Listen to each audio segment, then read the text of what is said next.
Muchas gracias, colega. Creo que ahora sí estamos alineados. Bien, repitiendo rápidamente para la grabación, entonces el proceso de inhalación permite incorporar al cuerpo una mezcla de gases conocida como aire, con un 21% de oxígeno, un 1% de otros gases y un 78%, la mayor cantidad es nitrógeno.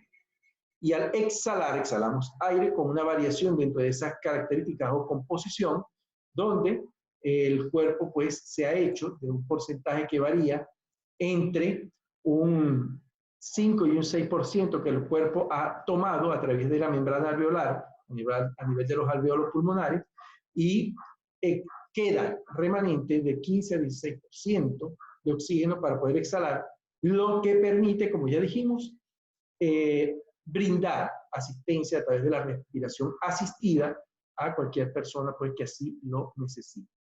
Amigo Juan Yepes, tan pronto terminemos, vamos a informar para incorporarse a ver la información por el canal de YouTube, esta información que estamos transmitiendo.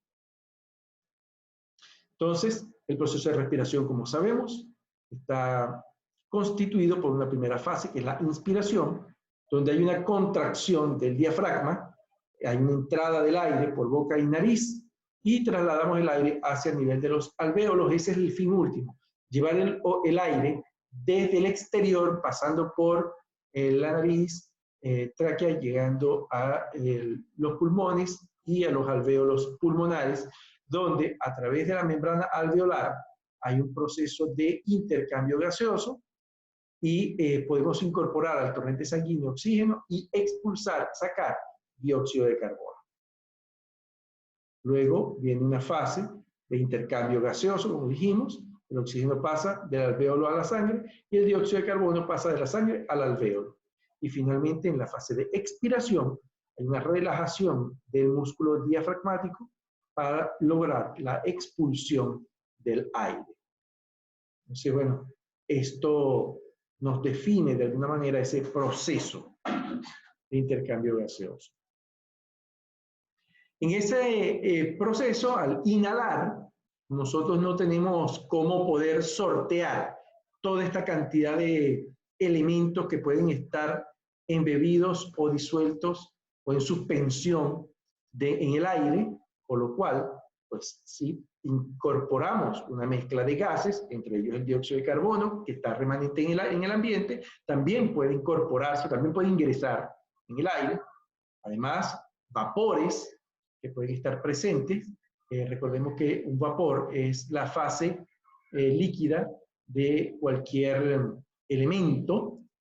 Tenemos polvillos, polvos respirables que están en suspensión, vaos, tenemos humos, que es la fase de cuando un elemento entra en combustión, la fase gaseosa que se desprende, los aerosoles, líquidos en suspensión gaseosa, y las nieblas. Entonces, tenemos toda una cantidad de elementos. Por mencionar, repito, esta es una lista no exclusiva, tenemos una gran cantidad de elementos que pueden estarse incorporando. Recuerden que esto incluso puede servir de vectores para incorporar otros microorganismos u otros elementos dentro de la respiración.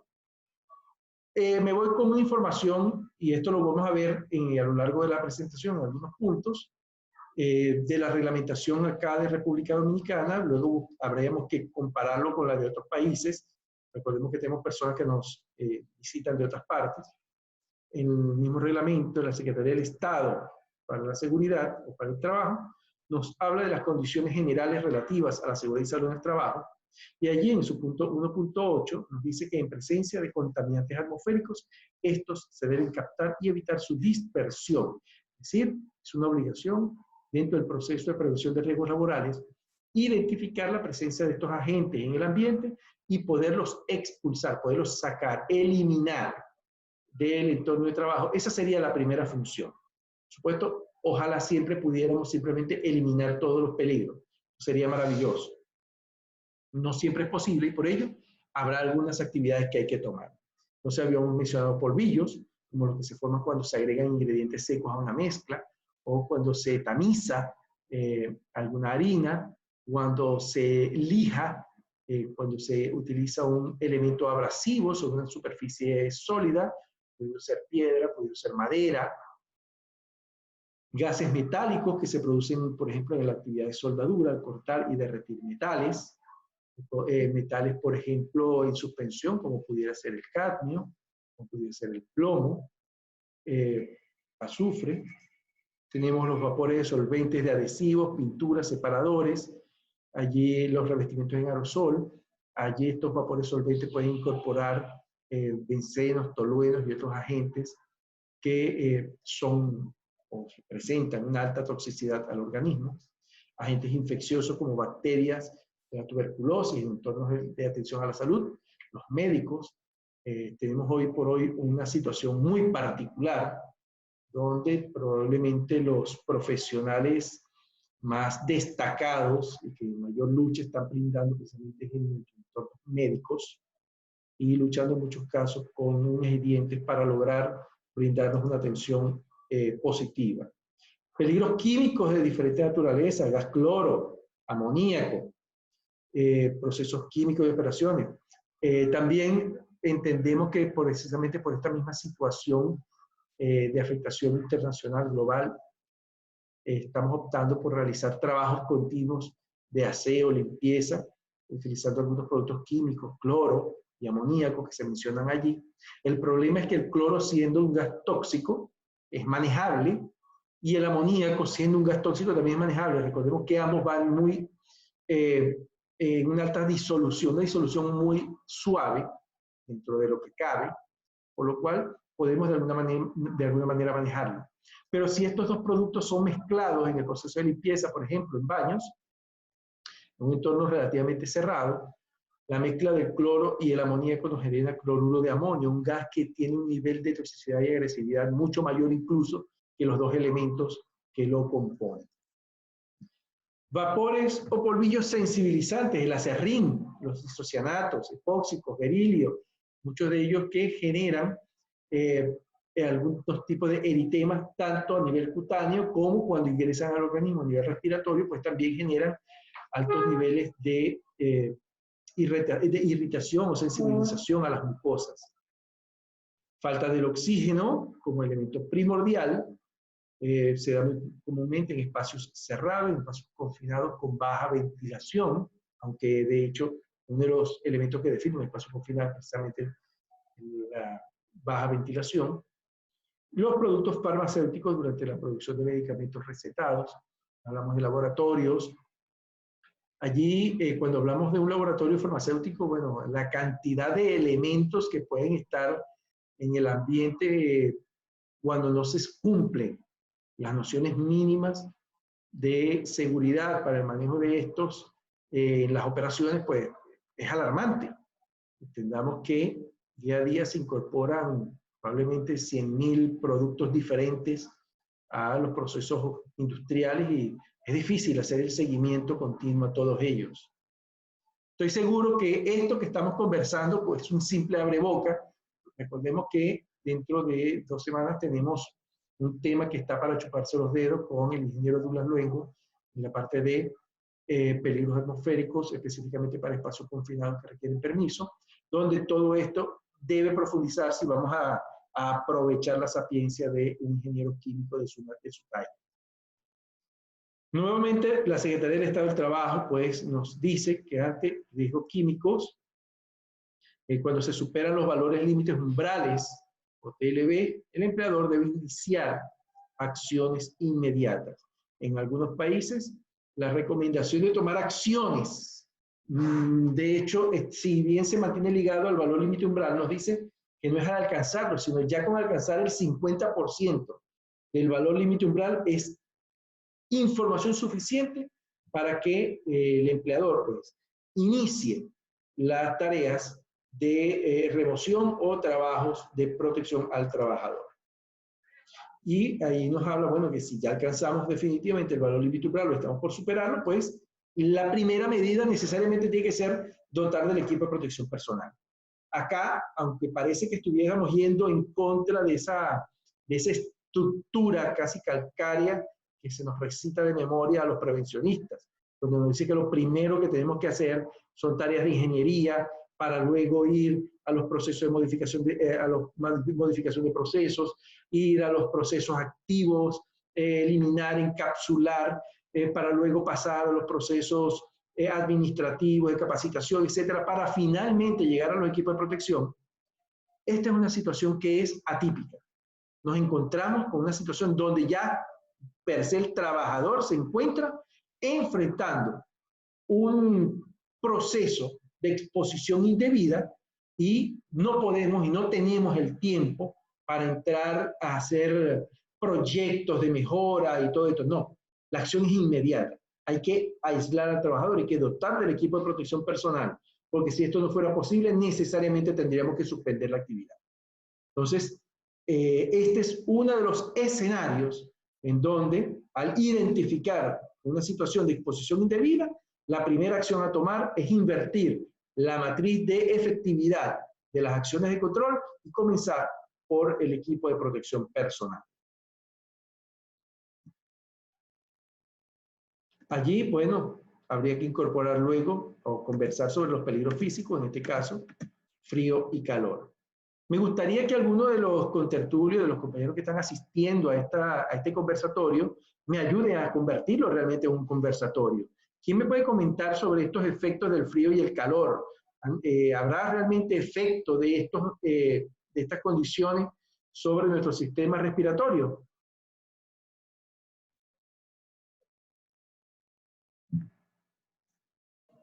Buenas, Gabriel por acá. Bienvenido, Gabriel. Sí, por supuesto. El frío y el calor modifican nuestro ritmo respiratorio y en caso de estar usando protección respiratoria en un ambiente con exceso de frío o calor, puede aumentar o disminuir la duración del EPP, que se sature más rápido y me dificulta a mí mi capacidad normal para respirar y por lo tanto para hacer mi tarea y mantenerme activo en lo que hago. Gracias, Gabriel. ¿Alguien más quiere comentar algo?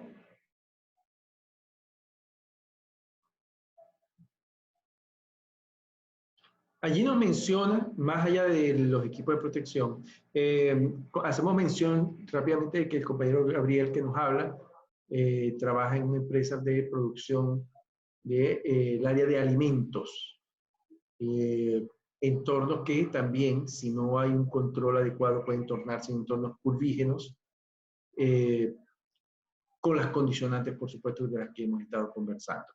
Así pues, bueno, sabemos que cuando estamos en ambientes fríos, en condiciones normales, en ambientes fríos, pues un resfriado, la tos, las secreciones mucosas. Y cuando la persona pues padece de asma, pues se complica aún más el escenario. Y el calor, naturalmente, pues también tiene sus efectos directos a nuestro proceso respiratorio y en condiciones de salud pues, también nos afecta de manera notable. Ahí nos menciona el enfisema pulmonar, el asma bronquial y otras enfermedades obstructivas crónicas. La exacerbación de las patologías de tipo respiratorio en entornos de condición térmica abatida o condición térmica elevada son bastante nocivos. ¿Escuchamos, Wenceslao? Sí, hay otra cosa que quiero adicional a eso que usted está diciendo, es que lo que el compañero dijo también está perfecto. Y es que cuando hacemos tareas en lugares de trabajo, por ejemplo, que tenemos un frío, hay frío en esa área, y luego que terminamos de tomar esa temperatura, luego tenemos que dirigirnos a otras áreas que es más caliente. Entonces, cuando nos reunimos, cuando tenemos frío y calor, pues es un daño irreversible totalmente al cuerpo, porque eso origina lo que es un pasmo en el cuerpo. Y es muy peligroso eso. Correcto, Wenceslao. Entonces, nos encontramos allí, sí, con ya cuando intercambiamos entre ambientes con temperaturas muy distantes unos de otros, condiciones de frío y humedad, a ambientes cálidos, pues los efectos se pueden ver exacerbados.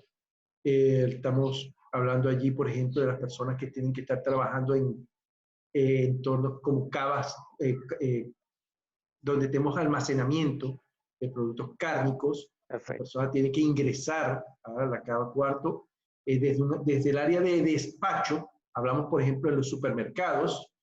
Tenemos a la persona que está en pleno proceso de despacho, temperatura probablemente en el orden de los 16 a 22 grados centígrados, que es el interior de la tienda como tal, pero le solicitamos porque hoy queremos algo muy especial. Le pedimos, no, mira, yo necesito un corte de carne, pero lo quiero recién llegado. O sea, prácticamente hacemos que este trabajador, que ya durante la jornada tomaron los cortes de carne para sacarlos y tenerlos en exhibición, no, nosotros queremos uno que esté nuevo, que esté brillante, recién sacado. O sea, la persona tiene que entrar a la cava, hacer el corte, la disección, el despostaje, para luego volver a salir de un área que puede estar en menos 12, menos 8, hasta menos 20 grados, menos 18 grados, para volver al área exterior. Entonces, si eso sucede en reiteradas ocasiones a lo largo de una jornada de trabajo, pues los efectos pueden ser notablemente perniciosos. Gracias, Wenceslao, por ese comentario adicional. Entonces, a nivel de peligros biológicos, incorporamos los elementos infecciosos, los alergénicos, los alergógenos y los parasitarios. 3, si queremos, grupos que habría que incorporar. Ahí vemos una figura que nos resulta bastante familiar en esta época. Y efectivamente no es el único. Ahí mostramos un modelo, una foto de un individuo bastante familiar. Pero bueno, dentro de los virus tenemos el virus que puede generar la varicela, la rubiola, el sarampión, la gripe, el resfriado común, que si bien estos no son netamente considerables como procesos industriales, recordemos que tenemos trabajadores en el área de la salud que se van a enfrentar con ellos. Es decir, dependiendo de las características del trabajo, los virus pues, pudieran estar incorporados. Aquí voy a hacer un pequeño una pequeña travesura didáctica, porque los peligros biológicos incorporan seres vivos. Naturalmente estamos hablando de elementos vivos. Para algunos autores, y esto simplemente como elemento de información o de posible discusión futura, los virus no para todos los autores están incorporados dentro de este grupo, dado que, según estos autores, los virus no cumplen con todos los elementos que componen un agente vivo, ya que ellos no tienen la capacidad autónoma de reproducirse. Los virus, para poder reproducirse, requieren inocular su material interno, material genético, dentro de otro huésped, y es en las células de este huésped donde se replica. Es decir, que es otro elemento el que ayuda a multiplicar a los virus y no el virus por sí mismo. Esto pudiéramos decir que es como intentar tomar leche en polvo.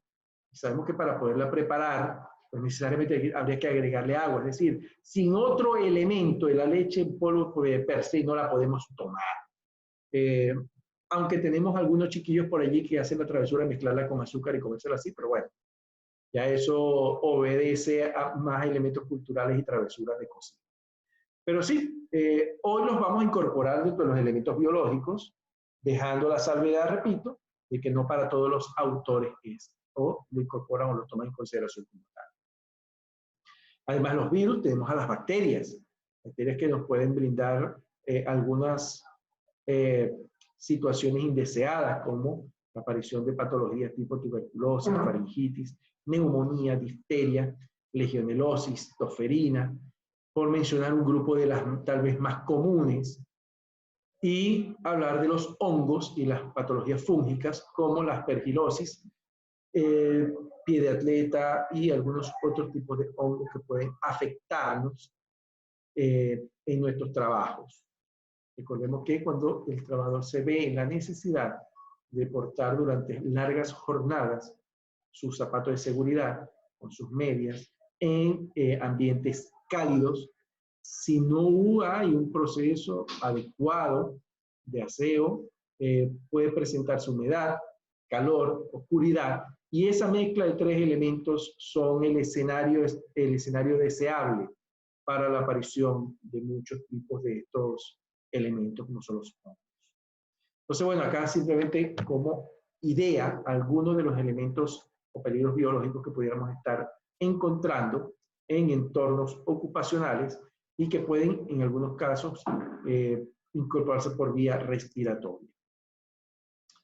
Finalizando esa primera parte, me gustaría escuchar algunos comentarios sobre la información que hemos brindado, sobre lo que estamos compartiendo.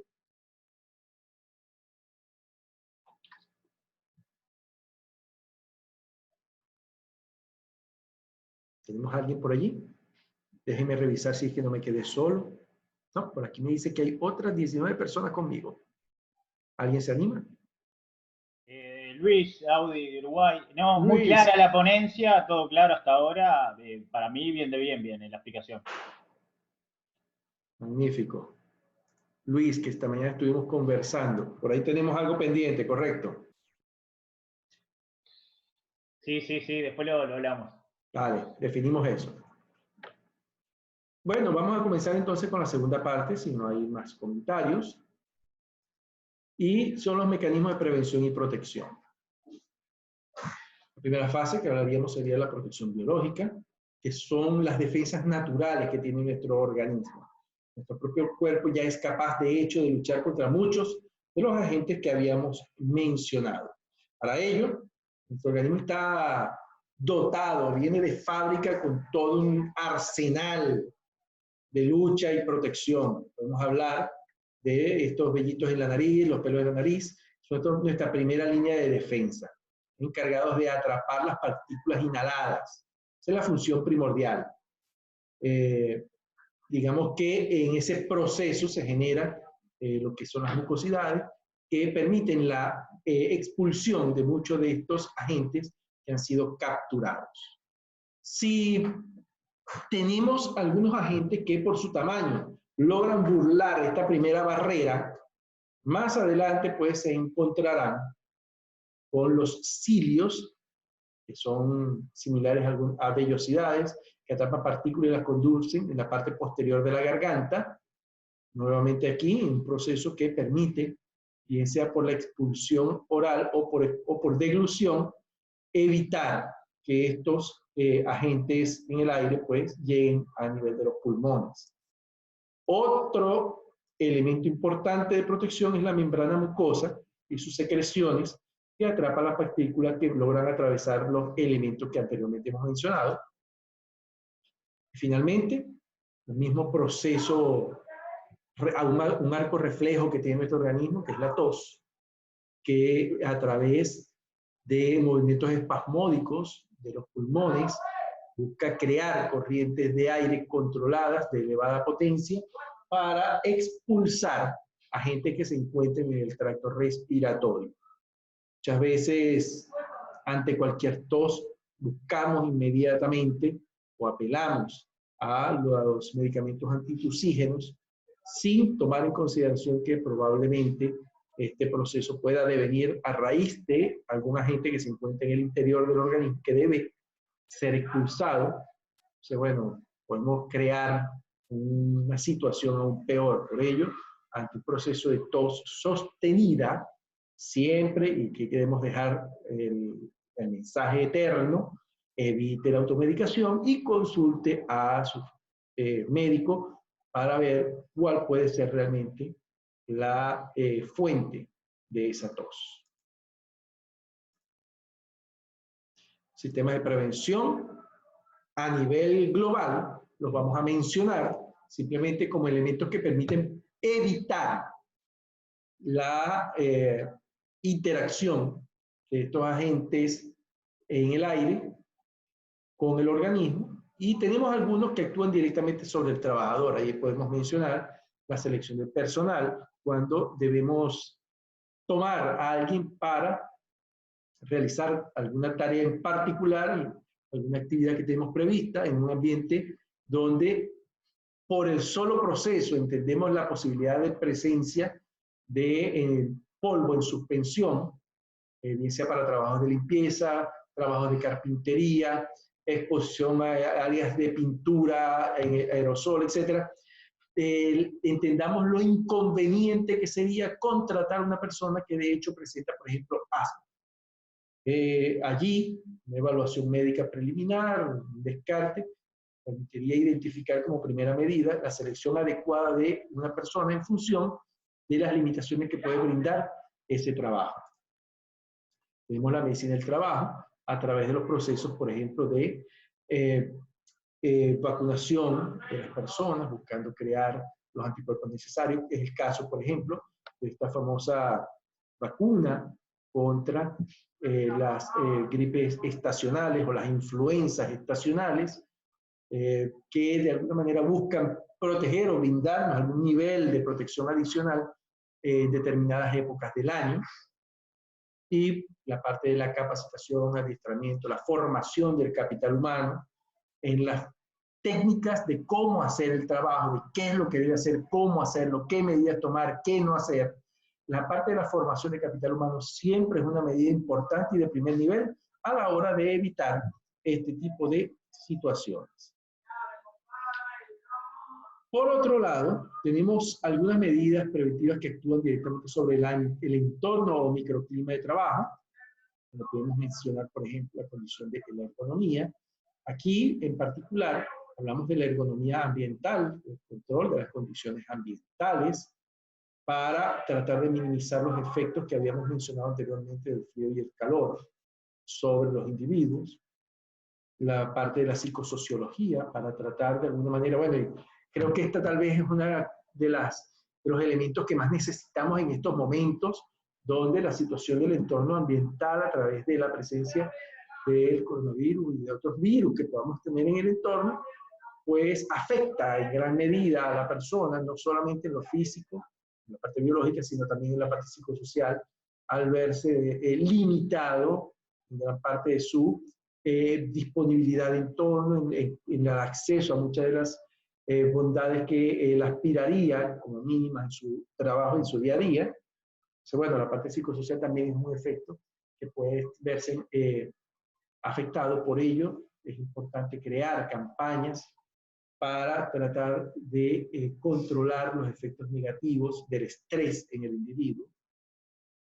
La parte de seguridad laboral, la identificación de los entornos, la identificación de los peligros a tiempo en áreas laborales, saber cuáles son las áreas donde puede haber presencia de polvo, de humedad, de agentes infecciosos, y poderlas identificar de manera adecuada, tomar las medidas preventivas, hacer inspección periódica. Esto desde el punto de vista de la seguridad laboral.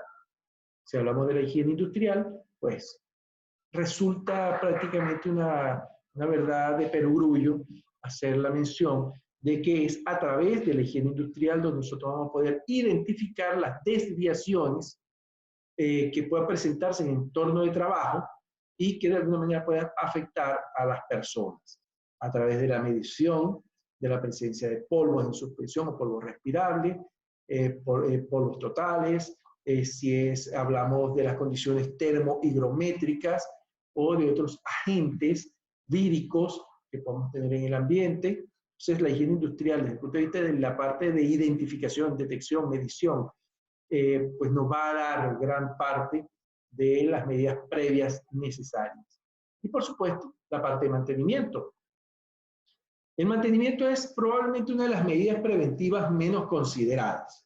Y es curioso porque si hablamos de situaciones tan recurrentes como es el hoy llamado síndrome del edificio enfermo, muchas de las causales de estas situaciones pues pudieran controlarse si actuamos directamente con el mantenimiento de las fuentes de retroalimentación de aire, los sistemas de recirculación, los entornos, sobre todo en áreas donde se utilizan alfombras o cubiertas de tela sobre paredes, estos paneles que dividen cubículos que son forrados en algún tipo de material sintético, en fin.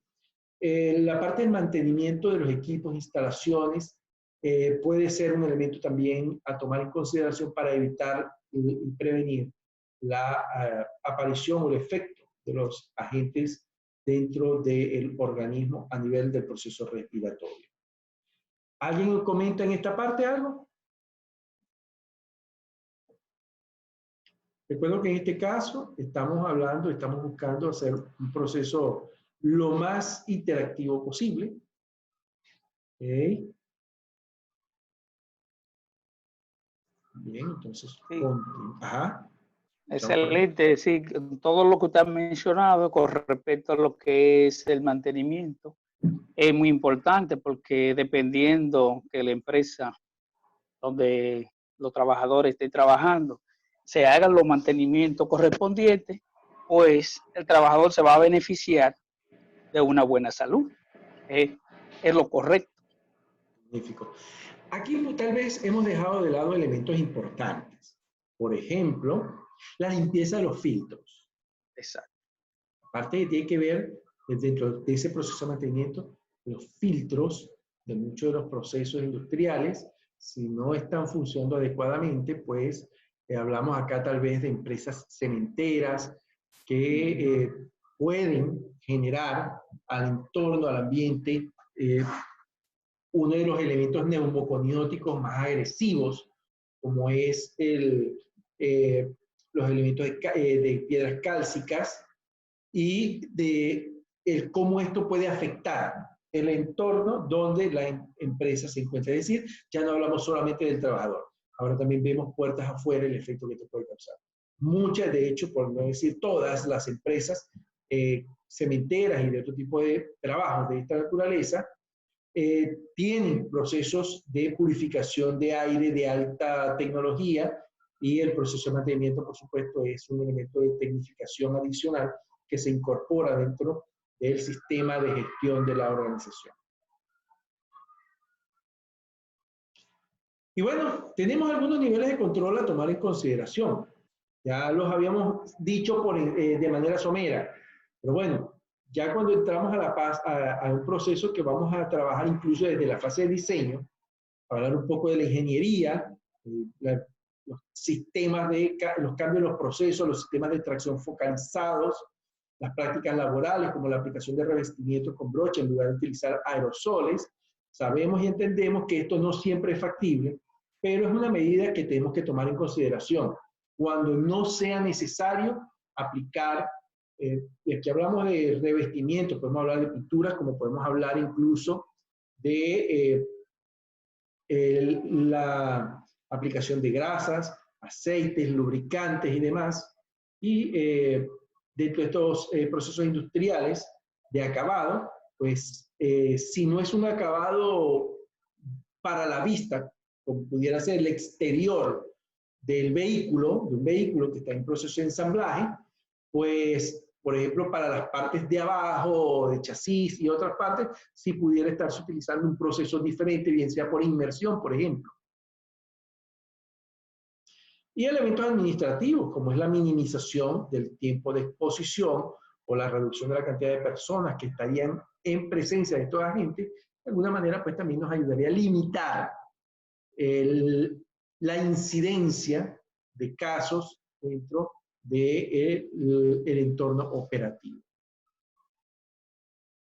Finalmente, y luego de esto, sabemos y entendemos que viene el proceso de dotación de los equipos de protección personal, pero no los mencionamos precisamente porque ya habíamos hablado al respecto. Entonces, tenemos procesos de protección que pueden actuar, bien sea sobre la fuente, el medio, como sistemas retenedores o proveedores. Allí, en sistemas que actúan sobre la fuente, hablamos de los sistemas de aislamiento y métodos húmedos en procesos industriales. En el aislamiento, como vemos la primera imagen, notamos cómo el proceso aquí de emisión de gases para un proceso que probablemente pudiera, por ejemplo, ser dentro de cubas electrolíticas para limpieza de materiales o de piezas metalmecánicas, o el proceso de cromado galvanizado. Usualmente son cubas que emiten vapores, y si esto se hace en ambientes controlados, debidamente encapsulado como una campana de extracción, pues el nivel de afectación hacia el trabajador se ve controlado en gran medida. Si hablamos de sistemas que actúan sobre el medio, hablaríamos tanto del proceso de ventilación general como de la extracción localizada en procesos operativos.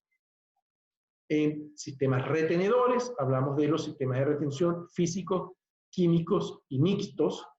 Hablamos de las mascarillas para polvos, las mascarillas o filtros para químicos o las que actúan para ambos elementos. Y en los elementos proveedores de aire, que ya sería el sistema de protección, para el sistema respiratorio hablamos del sistema autocontenido, el primero que aparece ahí, el self-contained, sistema autocontenido, y el segundo que es el sistema de aire suplido.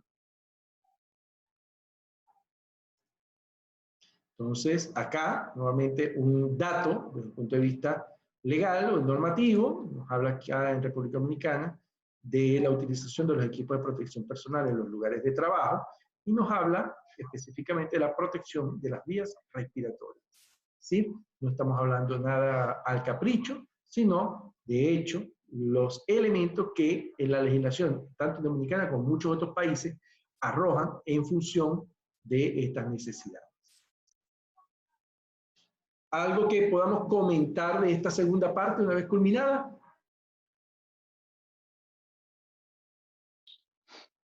Quiero comentar algo respecto a eso. Cuénteme.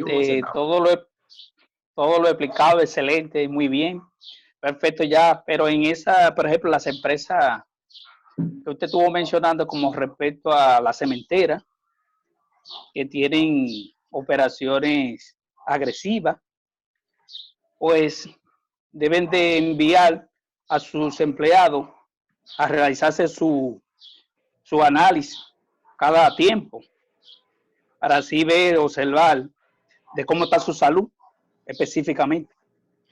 Eso es muy importante en el trabajo. Así uno tiene el concepto y ve cómo está cada trabajador en sus áreas de trabajo y puede entonces hacer especificaciones de hacer cambios o mejorar el sistema de donde están esos equipos. Perfecto. En la secuencia de lado, efectivamente, algo que pudiéramos haber considerado que pasamos por alto, aunque mencionábamos la parte de medicina del trabajo, es la necesidad de realizar las evaluaciones médicas periódicas a los trabajadores.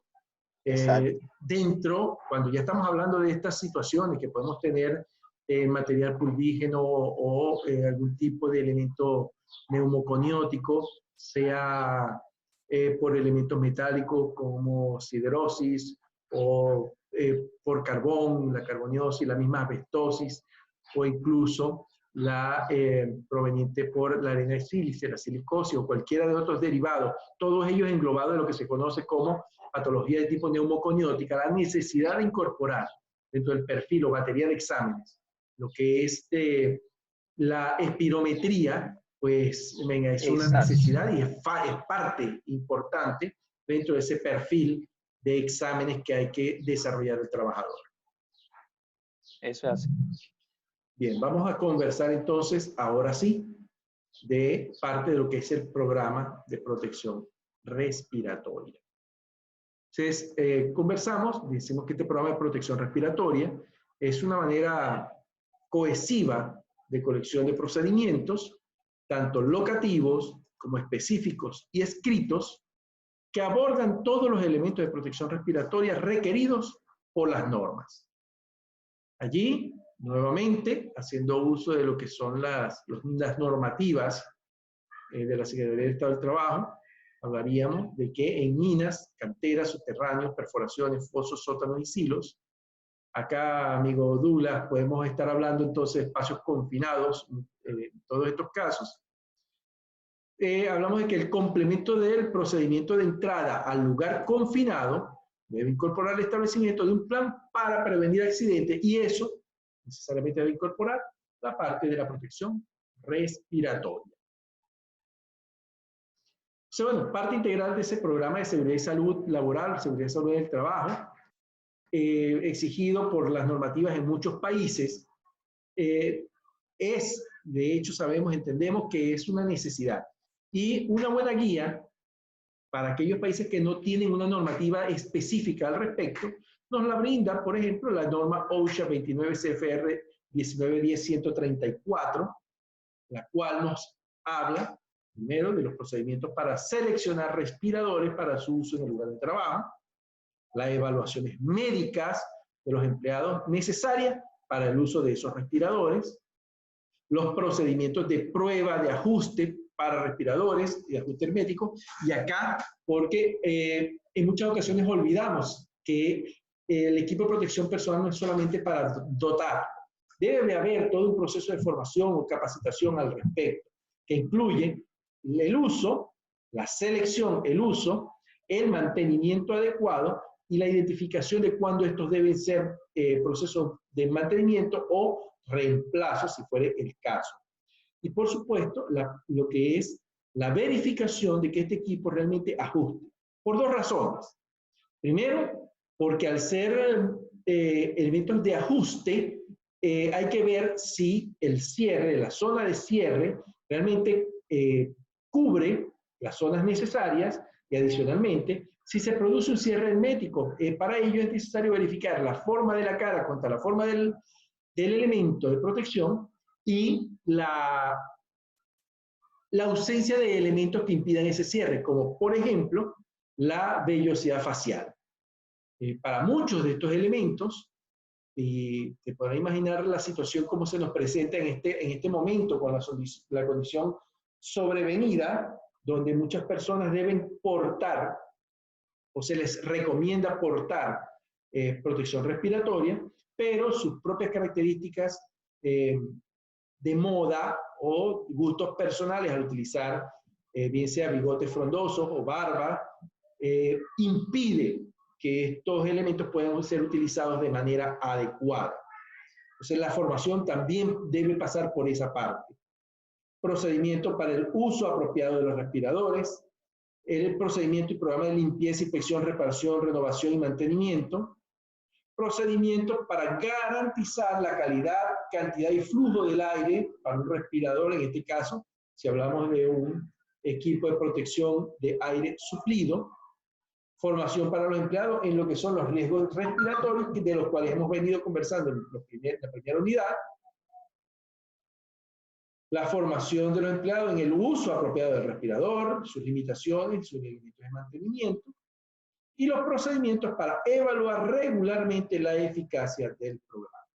Vamos a evitar acá, por supuesto, porque no es objeto realmente de este programa, de esta disertación, el hablar de la efectividad o no de ciertos protectores con relación a algunos agentes con los cuales pudiéramos estar interactuando. Esto vendría desde un proceso de identificación y valoración que en conjunto el médico, el higienista, el prevencionista pudieran desarrollarse el trabajador para identificar específicamente el tipo de equipo que opera de manera adecuada para los diferentes agentes riesgógenos con los cuales estaría interactuando. Entonces, este programa, si nos ceñimos, por ejemplo, a este documento que hemos encontrado por allí, que puede ser de gran utilidad, es una guía para pequeñas empresas, básicamente nos reporta 7 pasos.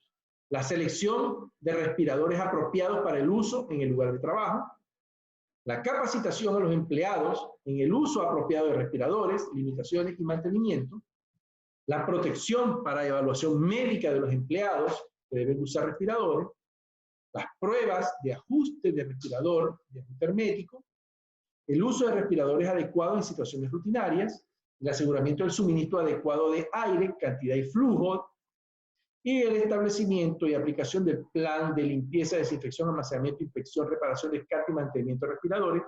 Como vemos, para las empresas pequeñas, donde la cantidad de entornos de riesgo asociados a el elemento ambiental puede ser relativamente pequeños o de fácil manejo, tomar o considerar un plan sencillo de 7 pasos es suficiente para cumplir con el requerimiento. Es decir, que no necesitamos un programa tan complejo, tan amplio. Acá, sin embargo, vamos a ver la recomendación que nos hace la norma OSHA para desarrollar en detalle, aun cuando puede lucir ciertamente algo monótono, vamos a mostrar cómo se desarrollaría ese programa de protección respiratoria. Pero reiteramos, para las llamadas MIPYME, para las empresas que introducen este tipo de actividades, pues un programa sencillo de 7 pasos puede ser suficiente para sus necesidades. ¿Cuántos de los que están asistiendo hoy comparten actividades en empresas de este tipo? Presente, digo, estoy aquí, quité la cámara, estoy escuchando todo. Magnífico, Ryanson. Estoy evaluando todas las informaciones que está dando y estoy para decirle que estoy participando en una empresa que lleva lo que es el sistema de OSHA. Genial. Recordemos en este caso que OSHA para nosotros sería, en el general de los que estamos acá presentes, una norma referencial o de apoyo que un país puede o no tomar, una empresa puede o no tomar, dado que, simplemente como recordatorio, OSHA es un elemento regulatorio obligatorio específicamente para los Estados Unidos y Estados asociados. ¿Okay? Para el resto de Latinoamérica presente acá, OSHA es simplemente un elemento, repito, que nos puede servir de lineamiento, o que si la legislación de nuestro país nos resulta muy general o poco profunda, pues podemos tomar o complementar a nivel de empresa, porque eso sí lo podemos hacer un poco más estricto aquello que se nos exige, utilizando algunas de las recomendaciones o lineamientos de esta norma, repito, siempre considerándola un elemento referencial. Entonces, bueno, conversemos y mostremos simplemente ya, de una manera general, un ejemplo de cómo desarrollar el programa escrito según la normativa OSHA. Esto, repito, de manera referencial. Ustedes adoptarán aquellas partes que les resulten útiles, la adaptarán según la legislación de sus países y podrán, pues, sobreabundar sobre ella. He querido tomar esta porque considero que es una bastante completa, nos brinda información técnica o nos brinda los lineamientos para poder aprovechar la información técnica con que contamos en la empresa.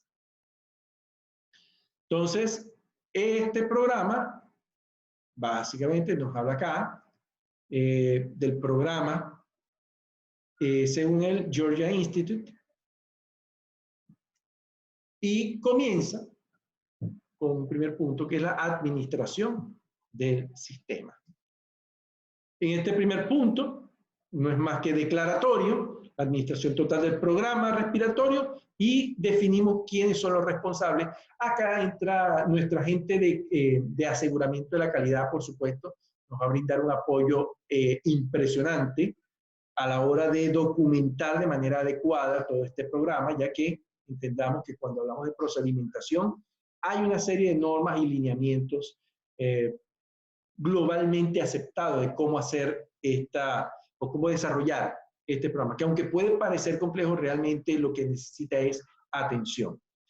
Entro aquí con un minuto de publicidad para cualquier apoyo y aquellas empresas que necesiten o deseen algún apoyo en el desarrollo, bien sea de procedimientos, programas y demás, contamos o pueden contactar a nuestra consulting manager, la ingeniero Fabiana Ovalles Pro, que al final del programa pues podemos dar sus datos.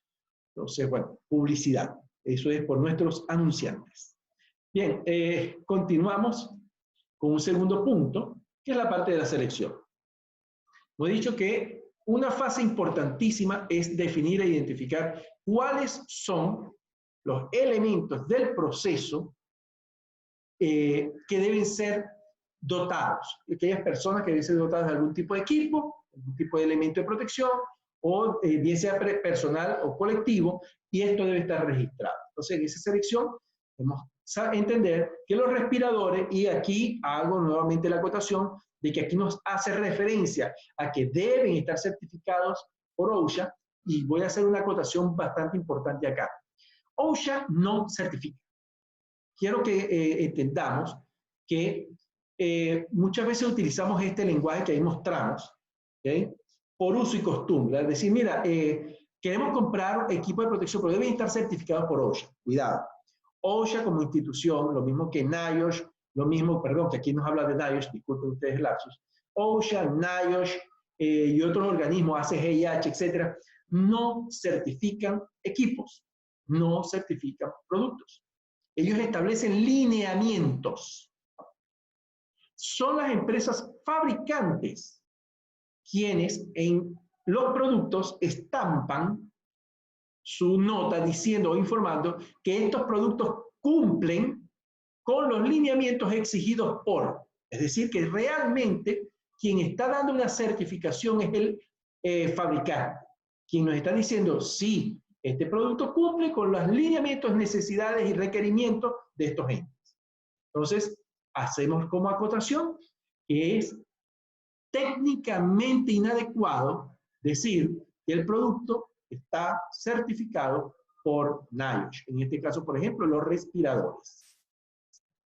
Entonces, bueno, cumplimos allí, entonces decimos que estos elementos respiradores cumplen con los lineamientos establecidos por NIOSH o deben cumplir con los establecidos por NIOSH o por cualquier otra norma referencial, porque también nos valen aquellos que vienen, por ejemplo, de Europa y que deben venir con un marcado de la Comunidad Europea. O sea, sea una normativa o la otra o cualquier otra a nivel internacional, porque podemos tener productos, por ejemplo, provenientes de Asia, con Oceanía, y que tengan sus propias normativas. Eso también hay que tomarlo en consideración. Japón, por ejemplo, con las normas JIS, las normas JIS japonesas.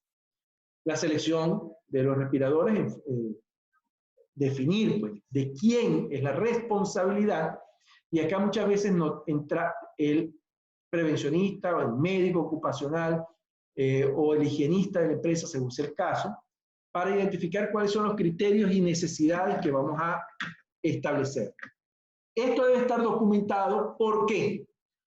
Porque muchas veces dejamos simplemente en el departamento de compras la responsabilidad y decimos, mira, necesitamos comprar 2.000 unidades de mascarillas protectoras, sin mayor detalle. Y no podemos esperar que nuestro departamento de compras sea además especialista en todos y cada uno de los procesos que se llevan en la empresa. Y aquí hablamos, bien sea para la adquisición de materia prima, para la adquisición de partes para maquinaria, de herramientas, utensilios, ropa y demás, mucho menos para elementos tan especializados como serían los equipos de protección personal. Entonces, necesariamente, como bien dice allí en el literal D, nosotros somos responsables de identificarle al departamento de compras qué elementos, qué tipo de respirador, si fuera el caso, vamos a dotar, con todas las especificaciones del caso. ¿Para qué área? ¿Qué tipo de respirador? ¿Y cuál es el tipo de contaminante que debemos o queremos controlar? Entonces, vemos acá cómo hay todo un aparataje dentro del proceso de selección. No es tan sencillo como simplemente decir, mira, tenemos polvo, ok, dale mascarilla. No, un momento. Vamos a documentar adecuadamente porque todo esto tiene un paso a paso. ¿Alguien quiere comentar algo al respecto de esta parte de la selección? César Melo. César, saludos. Saludos, buenas. Óyeme, para fines de hacer un aporte, lo más recomendable es hacer un maestro de artículo, de producto, dependiendo del tipo de la magnitud de la empresa. Porque de esta forma lo que garantizamos es que cuando por alguna razón requerimos un artículo, principalmente un respirador, es que el departamento de compra tiene las orientaciones a partir de cuáles requerimientos deben cumplir cada uno de esos productos. Estamos hablando entonces de un documento maestro y básicamente acá nos arroja, al final nos muestra una suerte de tabla que puede ser tan sencilla o compleja como nosotros lo necesitemos. Sí, efectivamente, gracias César, dotar entonces o brindar, desarrollar una tabla que posteriormente sea compartida con los departamentos correspondientes que estén involucrados dentro de los procesos de adquisición y almacenamiento y dotación, porque no es solamente comprarlo, es que además hay que almacenarlos de manera adecuada, es decir, que almacén también debe tomar en consideración esto. Y si hablamos de la dotación, bueno, los supervisores, los coordinadores, los jefes de área de cada uno de los departamentos, pues también debe estar involucrado y conocer para saber qué van a solicitar para dotar a su equipo, a su personal. Entonces, todo esto debe estar bien organizado. Y esto pasa por esta parte de la selección bien desarrollada. Hansel, por favor, coméntanos. Sí, gracias, Audi. Como mencionaba, creo que fue el colega Melo, es muy útil tener un listado maestro de los equipos o elementos para fines de que hagan los requerimientos en base a especificaciones preestablecidas, porque si compras no está claro de los requerimientos que deben de cumplirse en lo que se está solicitando, simplemente se van a ir generalmente por el proveedor que le dé mejores facilidades, sea esta precio, sea esta crédito, sea esta disponibilidad. Entonces, me pasó en empresas anteriores, ya en la experiencia laboral, que cuando no existía el listado maestro con las especificaciones, compras se iba por lo más fácil o conveniente según su punto de vista, no lo que necesitaba el área. Es cuanto. Muy bien, muchas gracias, Hansel, perdón. Muy importante entonces la acotación con una experiencia personal. Entonces, en la selección, vamos a definir nuevamente el uso del respirador, dónde es opcional, dónde está a discreción de los empleados, los que son de emergencia, cuáles respiradores de emergencia tenemos, en qué áreas se estarían requiriendo, para qué tipo de agente o para qué situaciones de emergencia. Entonces, la selección, ya vamos por 3 fases. Vamos por la fase de elementos obligatorios, los opcionales y los de emergencia. Un tercer punto o apartado dentro del programa escrito es la parte del mantenimiento de responsabilidades o la definición de responsabilidades. Estos deben ser limpiados, mantenidos, guardados, basándose en algunas instrucciones. Esto debe estar documentado. Esto debe estar visible en área. Esto debe ser parte de las charlas que les demos a los trabajadores, dentro de las inducciones, dentro de las capacitaciones. Si hablamos de cartuchos químicos, ellos tienen un proceso de recambio. Hay que saber identificar cuándo es el tiempo en que ellos deben ser cambiados, cuando se considera que ya están completamente agotadas sus capacidades de control químico. El indicador de vida de servicio para el cartucho, según los números NIOSH, el tiempo de recambio de un frasco cartucho, por los datos que recabamos de las áreas de trabajo. Entonces, bueno, nuevamente nos vamos a un proceso de tabulación que nos permite hablar del área del trabajador afectado, el tipo de respirador que se ha brindado y el tiempo de recambio previsto. Bien sea, y cuidado acá, bien sea como tiempo de recambio o como condición para el recambio, sea una o la otra.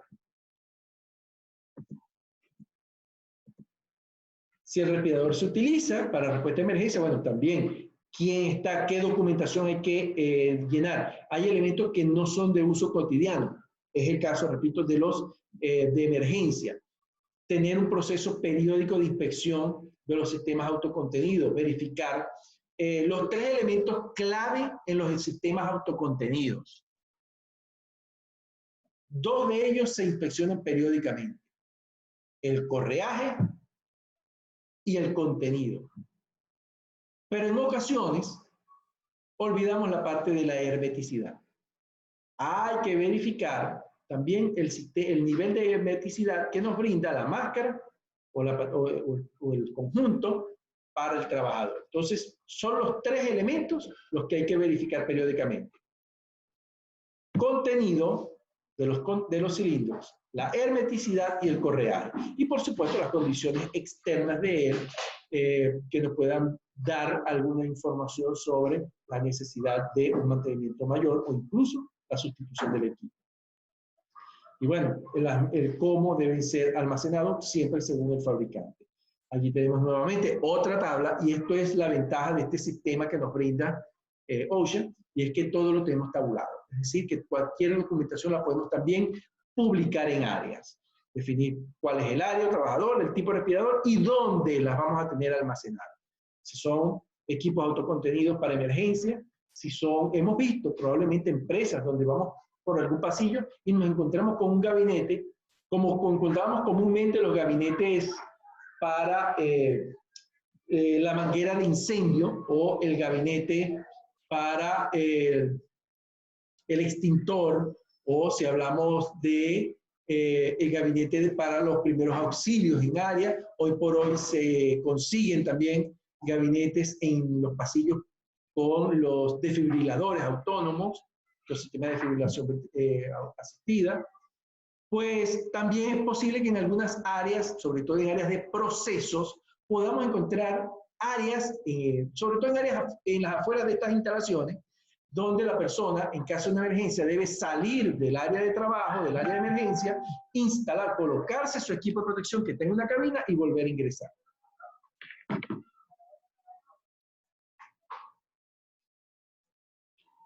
Uso de respiradores bajo condiciones en lo que se conoce como ambiente IDLH o presencia de elementos IDLH o inmediatamente peligrosos a la vida y la salud. Estos son entornos ya donde el nivel de acidez o gases tóxicos que se encuentran en el aire son demasiado altos, por encima, muy por encima de los valores umbrales, y allí se encuentra un nuevo límite de exposición que es el llamado IDLH o PIBS, peligro inmediato a la vida y la salud. Entonces, bueno, hay que identificar esos entornos. Muchas veces son,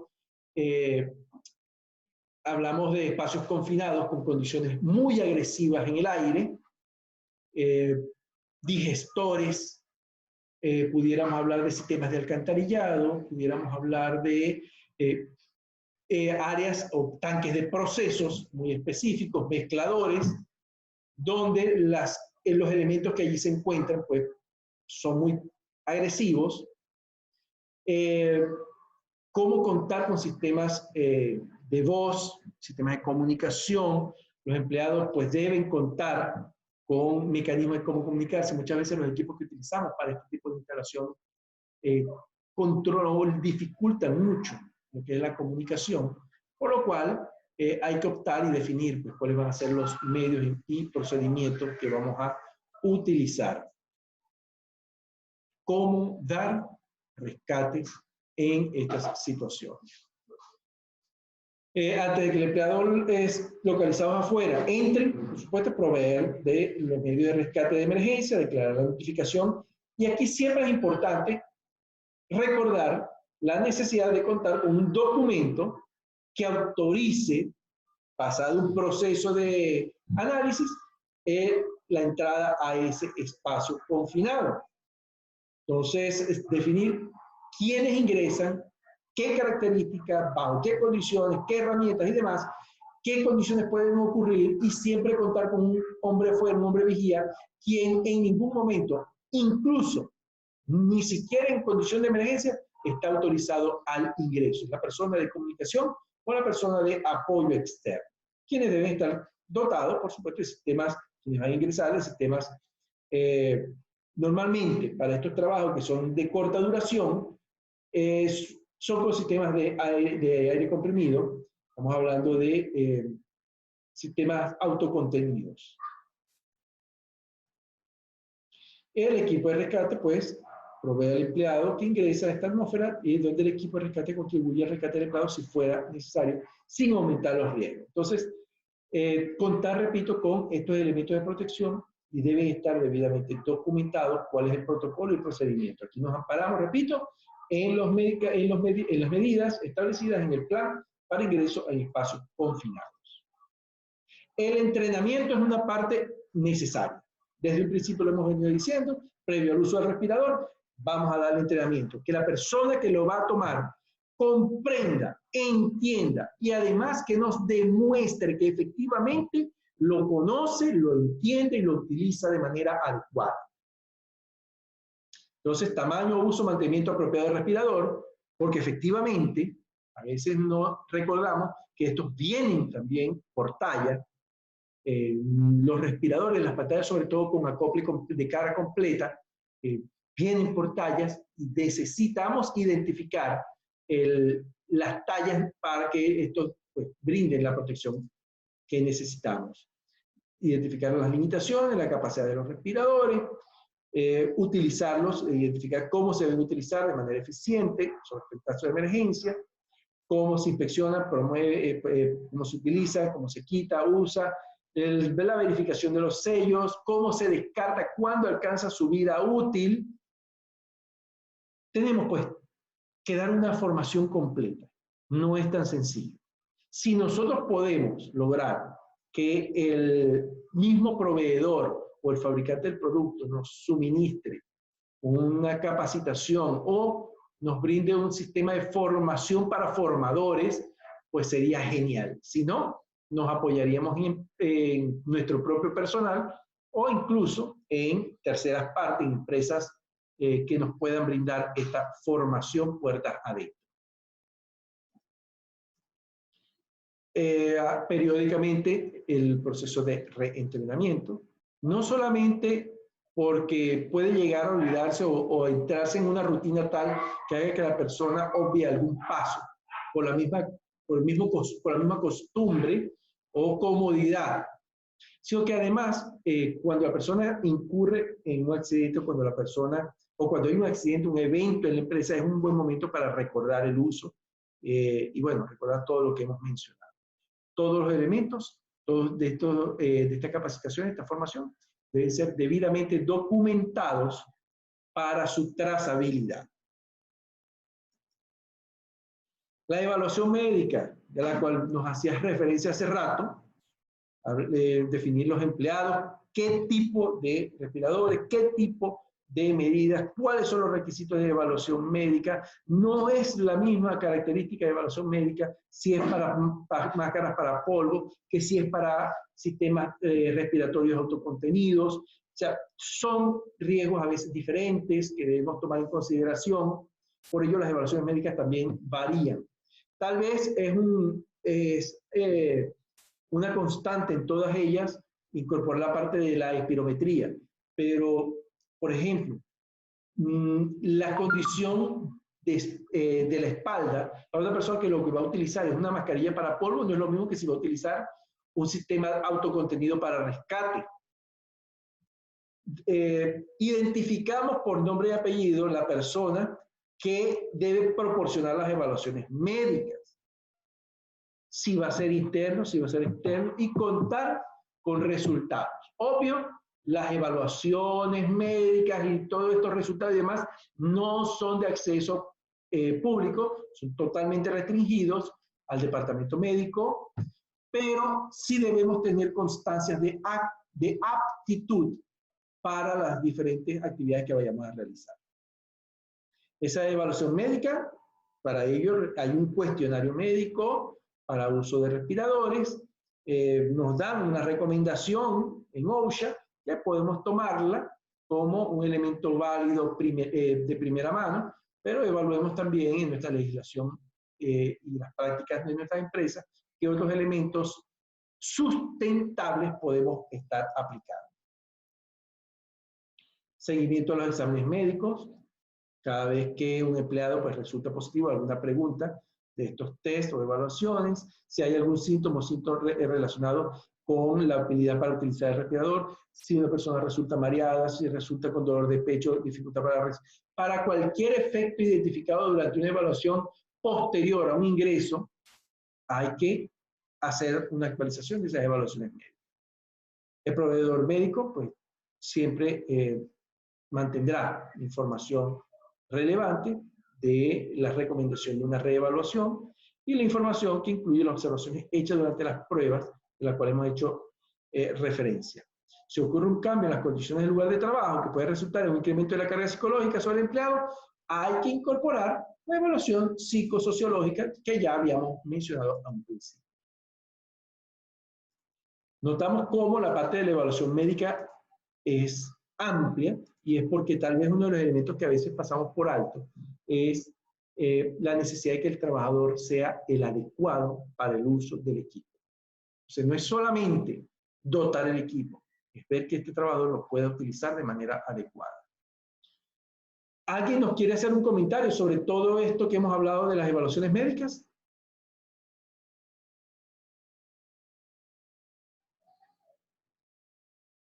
Bien, continuamos entonces. Las pruebas de adaptación. El séptimo punto, el trabajador a quien se le requiere utilizar un respirador de presión negativa, pues pasa por unas pruebas, una evaluación anual para los diferentes tipos de respiradores. La prueba puede ser cualitativa o cuantitativa, y esos son elementos adicionales que dependerán, en muchos casos, de las propias características del proceso, del trabajador y la organización que así lo requiera. Hay empresas que tienen las competencias y capacidades para realizar estas evaluaciones, tanto cualitativas como cuantitativas, que nos pueden servir de apoyo a la hora de desarrollar esto dentro de la empresa. Todas las pruebas de adaptación deben ser documentadas y nuevamente nos regalan una tabla con el nombre del empleado, la fecha de prueba de talla, el método usado para la prueba de medida de talla, el tipo de respirador, el tamaño y el resultado de la evaluación de adaptación. Respirador de aire de calidad y uso. Entonces el aire comprimido debe cumplir con algunos lineamientos. En ocasiones, no voy a entrar a leer todo esto, voy con algunos ejemplos más vivenciales. He tenido la oportunidad de trabajar en empresas que realizaban carenaje y servicio de sandblasting o limpieza abrasiva con chorro de arena, y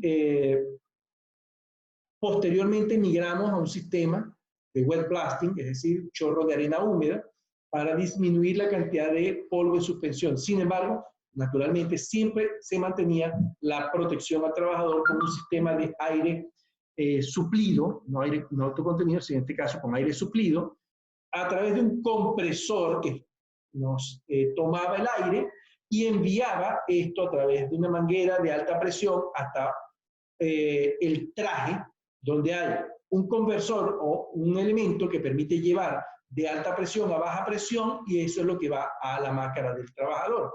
Sin embargo, es importante, imperioso y necesario que entre el compresor y la escafandra, o como misma parte del compresor, se cuente con un purificador o pulmón que permita eliminar las impurezas, la posibilidad de humedad, de aceite del mismo compresor que pueda migrar al sistema, etc. Es decir, un filtro previo que permita garantizar las condiciones mínimas de aire que nos exigen o nos brindan las normas. ¿Okay? Recordar en todo caso que nunca se suministra oxígeno a la escafandra, se suministra aire.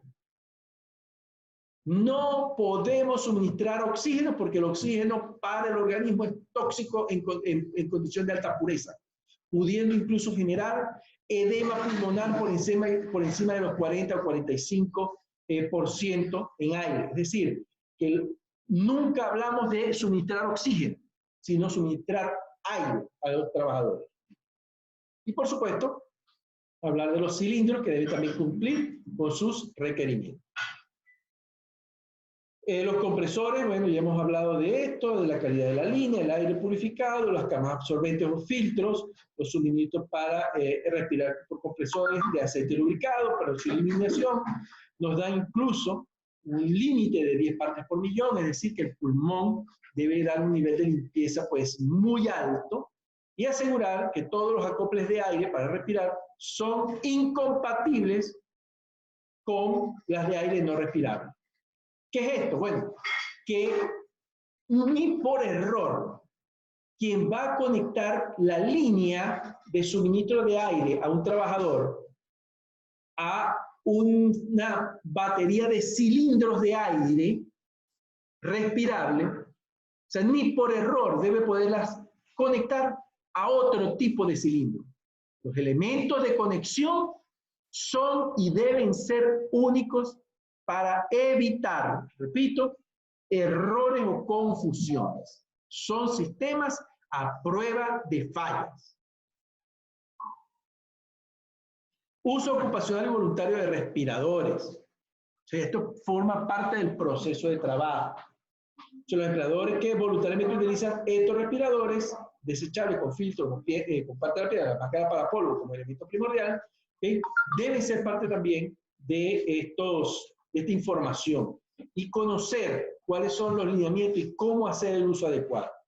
Los empleadores los empleados pues utilizan también estos desechables, entran dentro de esta provisión y ellos deben conocer o deben ser objeto de una evaluación médica, del entrenamiento y, bueno, todo un conjunto de elementos adicionales.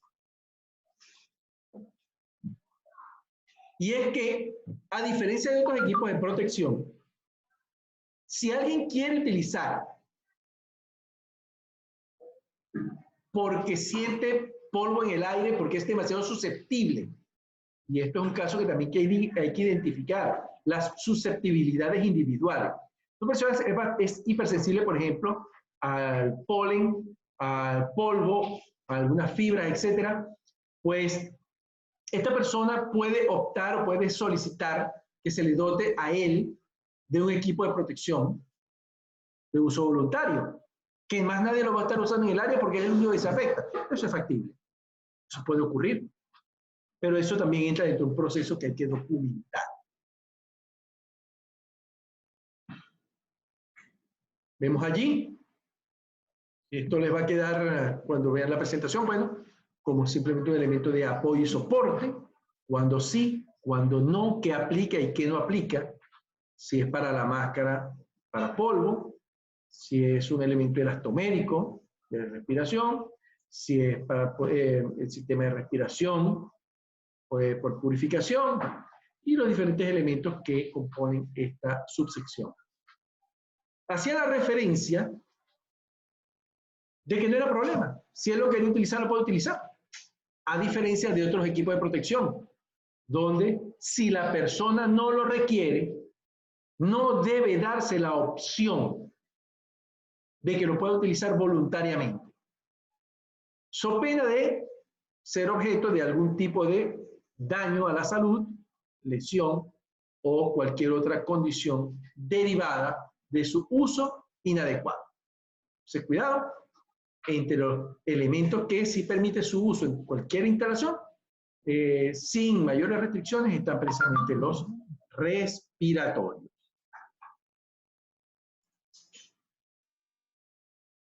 Revisión del programa de protección respiratoria. Como todo programa, pasa por un proceso de verificación o auditoría. Todos los problemas que identifiquemos durante esas evaluaciones, pues deben ser objeto de un plan adicional de control, de verificación, de cumplimiento de acciones correctivas. A la larga, esto forma parte de un capítulo adicional o específico también del programa de seguridad y salud de trabajo, ya que, bien sea por inspección o por auditoría, cualquier desviación que nosotros identifiquemos, pues debe entrar o debe ser susceptible de ser corregido. Nos da un apéndice que es obligatorio en Estados Unidos, que es la información para los empleados que usan los respiradores cuando no lo exige un reglamento. Y nos da, bueno, algunos lineamientos adicionales. He querido, repito, traerlo simplemente para que veamos que esta normativa nos da todo un conjunto, una visión amplia que probablemente si no tenemos una guía pudiéramos llegar a pasar por alto. ¿Sí? De allí que la hemos utilizado como recomendación de guía, oído, no obligatoriedad para nosotros en Latinoamérica. Entonces hay que hacer, ¿okay? Leer y hacer caso de todas las instrucciones que provee el fabricante, escoger respiradores certificados o que cumplan con los requerimientos, que el fabricante nos demuestre o nos asegure pues, que cumple con los requerimientos normativos a través de la etiqueta o de cualquier facsímil. Nunca utilizar un respirador en atmósfera que contiene contaminantes para los que no está diseñado. O sea, utilizar una máscara para polvo en un trabajo de pintura en aerosol, pues es poco menos que hacer nada. Vamos a retener el pigmento en la mascarilla. Parece que está funcionando, pero realmente los vapores como el benceno, tolueno o cualquier otro agente adelgazante o disolvente que esté en esa mezcla aérea, pues vamos a respirarlo de la misma manera. Y no pierda de vista su respirador para que así no use el respirador de otra persona por equivocación. Aquí yo siempre me hago eco de un principio que para mí es objetivísimo, y es que los equipos de protección personal son de uso personal. Y aquí yo incluyo, que a veces en algunas empresas no lo incluyen así, los equipos, por ejemplo, como los arneses de protección anticaída y demás, los arneses de anticaída, toda vez que muchas empresas los utilizan como staff. Yo recomiendo encarecidamente que sean de dotación individual para cada trabajador, porque de alguna manera, pues, hace incluso más rápido su utilización. No hay que verificar si las cintas están ajustadas a mi medida, etcétera, no. Pero bueno, aquí, por supuesto, entra los lineamientos corporativos de cómo se utilicen. Obviamente, habrá equipos de protección personal que es absolutamente obvio que son de uso personal. Entonces, bueno, una vez que ya hemos llenado todo esto, los trabajadores pues podrán tomar el tiempo para desarrollar su actividad. Bien, un último punto de interés viene, o ya lo hemos adelantado, de hecho, yo lo iba a comentar era acá, pero ya gracias, nuestra colega de consultoría nos han hecho ya el adelanto de cuáles son los próximos programas, pero además decirles que estamos prestos y estamos aperturando también otros programas que no son charlas simplemente disertativas como esta que estamos culminando en este momento, sino que son programas ya de formación de mayor duración, con otro tipo de interacción, ya con todos los lineamientos, pues, para desarrollarlo como programa de capacitación en toda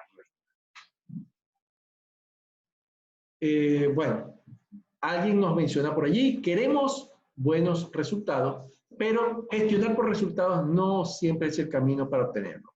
Trabajar sobre las causas de los resultados. William Edwards Denny.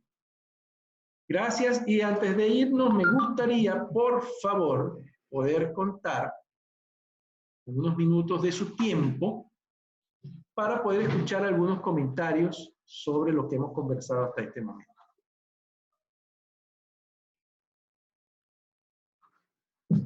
Un segundo, Douglas, déjame quitarte. Ahora sí, estás al aire. Douglas. Ahora me escucha. Fuerte y claro. Ok.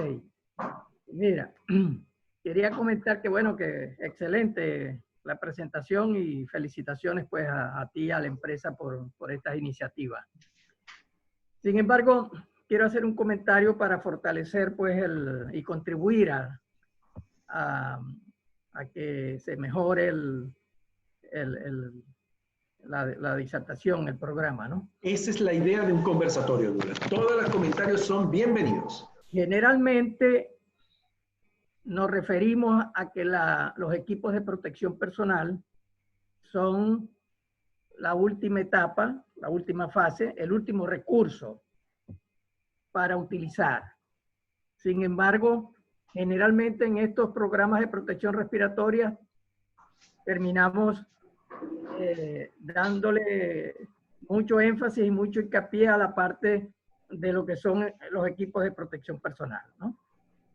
Entonces, como la idea es que a la zona de trabajo, del puesto de trabajo, la parte ocupacional, lleguen cualquier concentración de gases o vapores o polvo por debajo de los valores, límites umbrales o los permisibles, o como se quiera, ¿no? En el sitio, para que las personas no tengan que estar usando equipos de protección, o por lo menos reducirlos al mínimo, ¿no es así?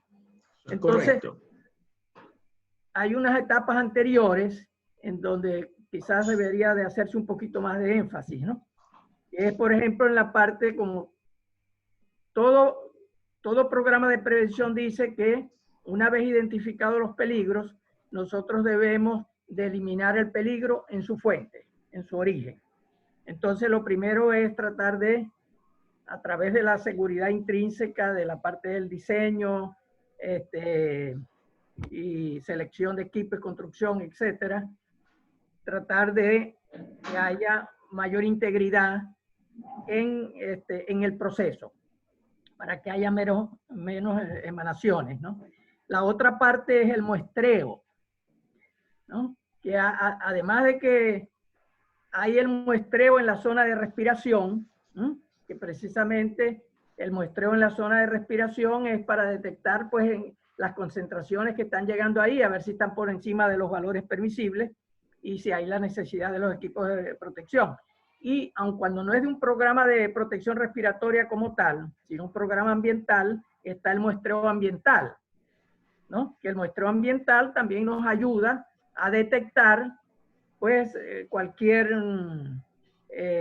fuga, emanación que pueda haber en el ambiente, con sus alarmas, para que eso nos va a ayudar a nosotros a mejorar pues la parte de la protección del trabajador.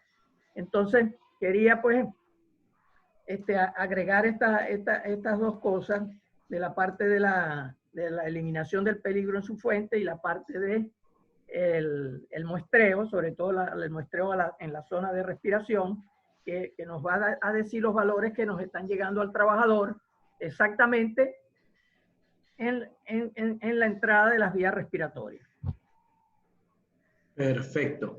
Muy agradecido, Douglas. Gran aporte, porque siempre un cierre de esa magnitud pues, es agradecido, sobre todo para los colegas que están presentes en diferentes latitudes.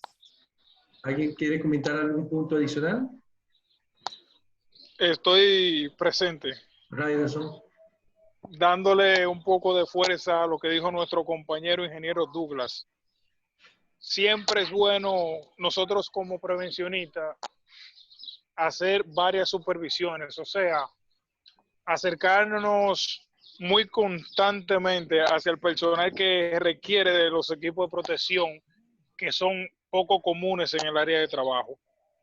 Así vamos dotando lo que son los verdaderos usos, cuál es su límite de vida útil y cuál es la prevención que tenemos que mantener con más frecuencia para cuando se nos presente otro tipo de caso. Genial. Muy bien. Muchísimas gracias, Raiderson. Correcto. Buen complemento. Para servir. ¿Alguien más que desee hacer algún cierre o comentario adicional? Wenceslao. Excelente. Muy buena la posición del compañero. Y es lo que para lograr conseguir lo que él acaba de decir, es realizando lo que usted estaba exponiendo ahorita, los mantenimientos. Con los mantenimientos vamos a lograr que nuestras áreas de trabajo sean más efectivas para nuestros trabajadores o para todo el personal que se encuentra trabajando en esas áreas. O sea que tener una área específicamente que esté correctamente y no usar, por ejemplo, los EPP correspondientes, depende de los mantenimientos que le demos a los equipos en los procesos. Gracias. Perfecto. ¿Algún comentario de los amigos que nos visitan desde el Cono Sur?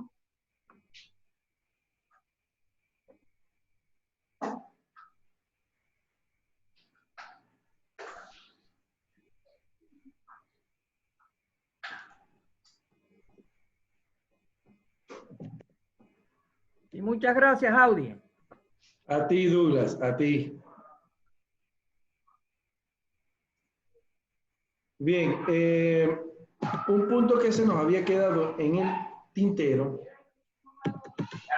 era cómo acceder a los programas una vez que se suben al B-Training. Pues comentarles que simplemente ingresando a YouTube, ustedes pueden buscar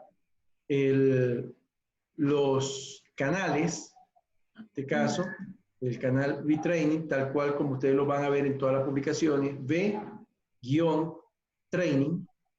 les permitirá encontrarnos.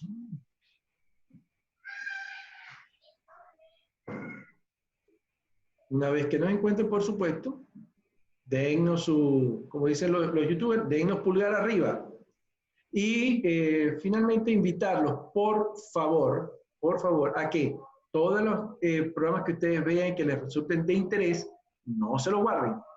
Vamos a compartirlo, vamos a buscar que más gente acceda a esta información, porque de la opinión, de los comentarios, de los aportes de todas estas personas que nos visiten, pues resultará un mucho mejor programa para todo lo que ya estamos asistiendo.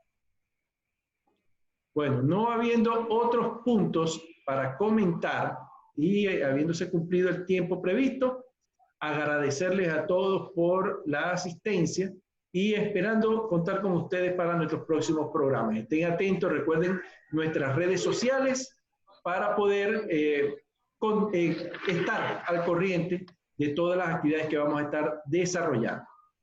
Saludos y muy buenas noches. Okay.